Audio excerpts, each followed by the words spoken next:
You're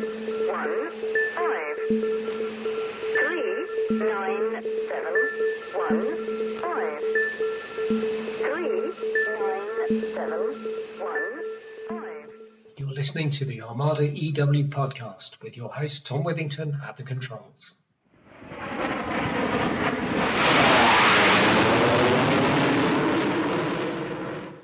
As the air combat leader, he set the rules during the setup phase for the air combat profile. It was a minor advantage, but once he unleashed his opponent, it was every man for himself. "Go heads in," he called to his backseater. "5 right, 3 miles, level." That was the voice of David Gledhill, author of the exciting new novel Infiltration and a former Royal Air Force F-4 Phantom navigator. Infiltration is a Cold War thriller with a fast-paced depiction of life for Phantom aircrews against a heady backdrop of superpower tension. He's joined us for this EW podcast. David, great to have you with us. Tell us a little bit more about how you came up with the ideas for the novel. It started a long time ago when I was still serving. I started tapping away. The motivation was to try and get people into the cockpit. And, what was it like to fly a Phantom, in the Cold War? But with a view to trying to come up with something that was realistic. What I tried to do is base it on places I worked, the aeroplanes I flew, obviously, sort of vague resemblance of people that I did know, because there were some characters out there. But to try and make it essentially something, a story that might have happened. But I like to call it faction. In other words, what could have happened? David, tell us a little bit about your time in the RAF. I started on the Phantom back in the mid-70s. So I think I went through the OCU course in about 75, 76. And I did 2 operational tours and then an instructor tour on the Phantom. But when the Tornado F2 came in, I switched across to the F2. So I was one of the first instructors on the air defense variant. How did each aircraft compare? Yeah. Well, they were a little bit different. And of course, when we were looking at the F2 when it was coming in, we all hoped for this big step forward. And we all know that the F2 wasn't a big step forward when it first came in. So that kind of coloured the judgment. The Phantom had charisma. There's something about it. You climbed out of a Phantom and you were hot and sweaty, but you knew you'd had a sortie and you'd pulled G and had lots of fun. So by definition, you kind of love the one that you're on.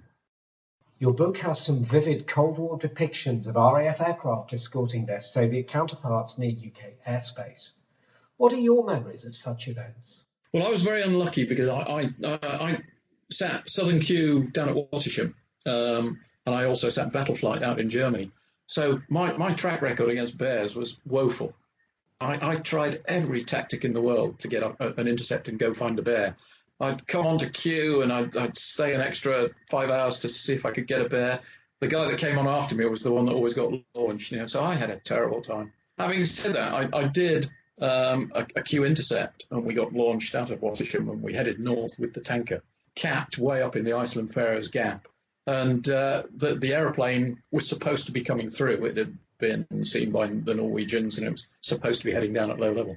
So we sat there for about an hour and it never materialized.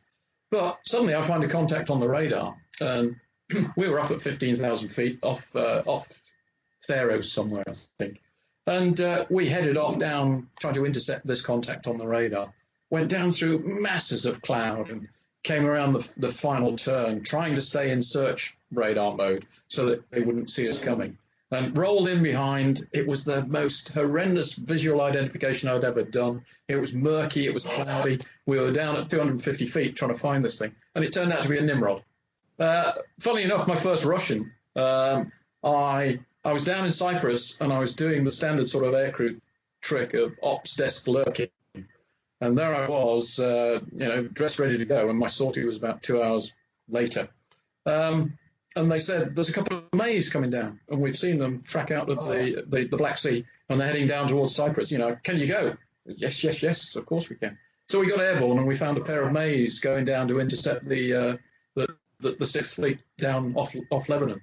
And tucked in alongside, clean Phantom, just with a gun. And little did they know all we had was about 1,000 rounds of ball ammunition in the gun. Once again, we are witnessing lumbering bears prowling the air approaches to the British Isles and testing the UK's air defences. Are you seeing parallels in Russia's behaviour today compared to its Soviet counterparts of yesteryear? I think it's very similar. They are projecting power, but they always did. I think back in my day, there tended to be 2 or 3 different types of profile. You'd get the Bear Deltas, which were the maritime patrol aeroplanes, and they would often come around through the Iceland-Faroes Gap, but quite often going out to the Caribbean, Cuba particularly. So they would tend to come through at medium level. They'd be fairly predictable. The GCI would see them coming, and it was a fairly straightforward intercept. The Bear Foxtrots tended to operate with either Soviet submarines or against our own submarines and fleets. And they were also in the sort of, the Rockall area, around that sort of area. It was pretty rare for those guys to come down the North Sea. I think in my time, certainly when I was flying, I only ever remember one coming about as south as Newcastle. Recently, they've been much more aggressive than that. They've come all the way down to the southern part of the North Sea. And they've also gone around the west of Ireland and penetrated the Channel from the western side. In many ways, they're more aggressive now than they used to be back in the Cold War. Infiltration is part of a series. How does this work connect with your other novels? Infiltration was, what was it? It was number 6 of the series, but they're set in different areas. So I started off with Defector, which was the first one. A Russian test pilot that brings his flanker across to the west on defection. And the West get hold of it and then exploit it, that sort of idea. And I've then progressed through. The next 5 were different parts of the world. So there's one set in the Falklands, there's one set in Cyprus, a little bit like the Pulsator, the Lebanon type operations. Another one set on the burning corridors, with the Phantoms getting involved with the Pembrokes. So it's all been sort of scenarios that I would have seen during the Cold War, and the same crews sort of run through as a theme. There was another one after Infiltration. Number 7 was called Ultimatum. That was it was a 9/11 type scenario. So again, set in the Cold War. But what if terrorists took over an airliner and tried to have a go at London? That kind of idea. So they have a go at the Prime Minister's plane coming home from a conference in Berlin. I'd like to have kept the stories in the theme, but B, in a sort of realms of what might have happened, to make them realistic, I think. And what might be next in the series? The next one is a red flag scenario, and it's called Violation. So we're going to look at some nefarious scenarios on exercise Red Flag out of Nellis Air Force Base. And of course, I spent 3 happy years over at Nellis as the liaison officer over there. We're about a third of the way through that now. Without giving too much away, there's a few treats for us EW fans in the book. Yeah, of course, EW is a big passion because one of my roles at the Air Warfare Centre was tactics and countermeasures. Yeah, we used to develop all the tactics and the countermeasures for, the jamming pods, the chaff and flare dispensers, things like that. So, yeah, you may have sensed a few of those little links in there.